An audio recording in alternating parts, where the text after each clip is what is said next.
বাংলাদেশ জাতীয়তাবাদী দলের ভারপ্রাপ্ত চেয়ারপারসন তারেক রহমানের নির্দেশে ঢাকা মহানগর উত্তরের যুব দলের সদস্য সচিব সাজ্জাদুল মিরাজের সার্বিক সহযোগিতায় সাধারণ রোজাদারদের মাঝে ইফতার বিতরণ করেন। ঢাকা মহানগর উত্তরের যুব দলের অফিসের সামনে কয়েক শত রোজাদার ব্যক্তিকে ইফতার করানো হয়। সংক্ষিপ্ত এক বক্তব্যে মিরাজ বলেন, আজ আমরা এমন একটা সময়ে এসে পৌঁছেছি, খুবই কঠিনতম দিন।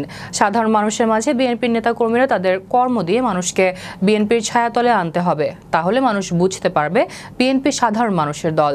ভারপ্রাপ্ত চেয়ারপারসন তারেক রহমানের নির্দেশ, সাধারণ মানুষের মাঝে খাদ্যদ্রব্য সহ ইফতারি সামগ্রী পৌঁছে দিতে হবে, যাতে করে সাধারণ মানুষ ভালো থাকে।